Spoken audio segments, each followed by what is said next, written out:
E não é que voltaram à moda as famosas lágrimas de crocodilo? Ah, meu Deus, como eu fui fazer isso? Não é possível. E eu não estou falando aqui do presidente Bolsonaro, não, que chorou num evento militar dia desses. Estou falando do Bolsonaro, por mais que o presidente da República mereça sentir um pouco dessa dor e esteja curtindo a fossa dos perdedores, politicamente falando. Mas não é dele que eu estou falando. As lágrimas de crocodilo da vez foram derramadas pelo repórter do UOL e da Folha de São Paulo, Ricardo Feltrin. Você já ouviu falar no Ricardo Feltrin? Você já deve ter lido muita coisa que ele escreveu. Não deve ter lido o nome dele, porque esses caras não ficam famosos, eles só escrevem e você lê a matéria, mano. Fica lá lendo quem é que escreveu a matéria. Não é hábito dos leitores ler quem é o autor das matérias. E aí o cara fica meio escondido, né? Livre para errar. Acontece que o Ricardo Feltrin escreve sobre celebridades, sobre artistas, coloca opinião, dá furo de reportagem, fala de secos e molhados e tal, e publicou um meia-culpa aos prantos domingo passado, dizendo-se arrependido por ter cometido grave falha jornalística naquele caso envolvendo o humorista Márcios Melen. É Melen que fala, né? Márcios Melen, que foi dispensado pela Globo após a repercussão da reportagem que agora provoca lágrimas em seu autor. Só para lembrar, o Márcios foi acusado de assédio moral e sexual contra algumas atrizes da Globo, entre elas a Dani Calabresa. Esse caso ocupou grande espaço na mídia e ele foi pintado como um criminoso.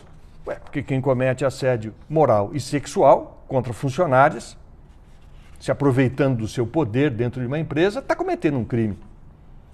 Acontece que agora, quase 3 anos depois, o tal repórter Ricardo Feltrin veio a público explicar que, ao ler os autos do processo, descobriu que não era nada daquilo que ele falou. Aliás, muito pelo contrário. Não é possível. A manchete é assim: chorando, jornalista defende Márcios Melen e acusa atrizes de conluio. Ou seja, ele acha agora que as atrizes estão se juntando para acusar o cara por algo que ele não fez, por um crime que ele não cometeu. Logo, mas será que não dava para ter lido esse processo antes de fazer as primeiras matérias? Isso é básico no jornalismo. Está aí o caso da Escola Base, né? Que até gerou um documentário da Globo aí, mostrando. Essa aula a gente já teve. Essa lição todo mundo já passou por ela no jornalismo brasileiro. Mas continuam errando. E ainda mais nesse assunto de celebridades. Porque os colunistas partem do princípio errado de que quem ganha muito, quem ganha bem, quem está no meio artístico, tem que levar pau mesmo. Afinal de contas, entre choros e soluços, Feltrin contou ter ficado enojado com o teor dos depoimentos e principalmente das mensagens trocadas entre os envolvidos, e enojado consigo mesmo por ter invertido as bolas em seu furo de reportagem, que a essa altura do campeonato não passa de uma barrigada. O engraçado é que o meia-culpa do jornalista ficou apenas algumas horas na capa da UOL. A Copa do Mundo rolando, todo mundo preocupado com o jogo e coisa e tal. Ficou lá um tempinho. Eu vi, porque eu como jornalista eu estou ligado no que está acontecendo e eu sempre busco aqui no lado B assuntos alternativos. Eu vi e fiquei espantado com aquilo. Eu falei, mas não é possível. E até deixei alguns dias para ver se ia ter uma evolução nesse assunto, mas não teve. Desapareceu esse assunto da capa da UOL. Desapareceu dos destaques. E já não se fala mais nisso aí. Como é que é o negócio? Os veículos que foram utilizados pelo repórter errático já lavaram as mãos. Mas eu quero saber mais.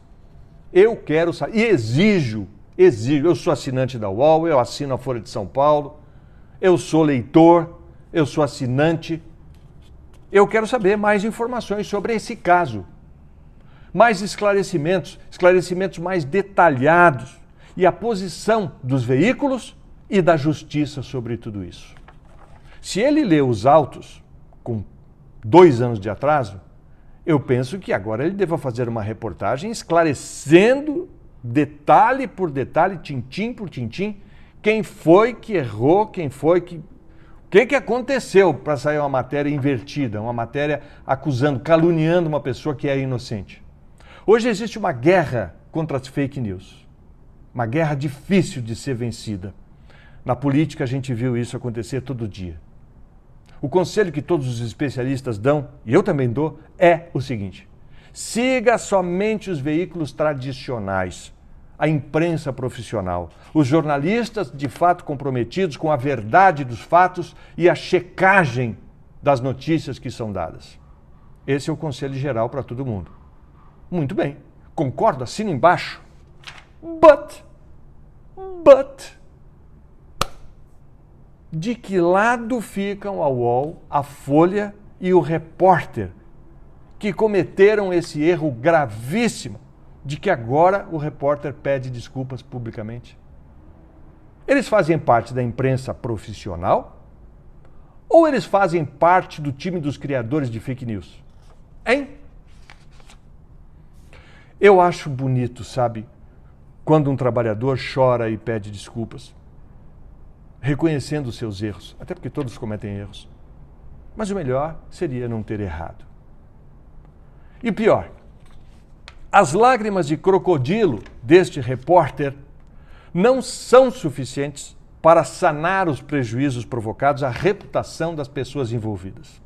Principalmente desse que ele dizia que tinha cometido assédio e que agora está dizendo que é inocente.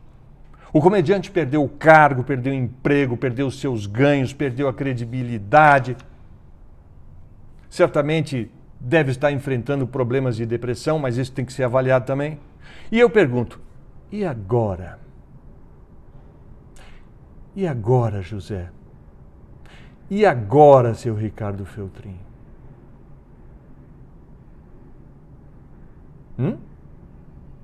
Feltrin que já errou comigo também, publicando inverdades a respeito de informações sobre a minha pessoa, sobre a minha atuação profissional, mas isso faz tempo, eu já devorei, já engoli.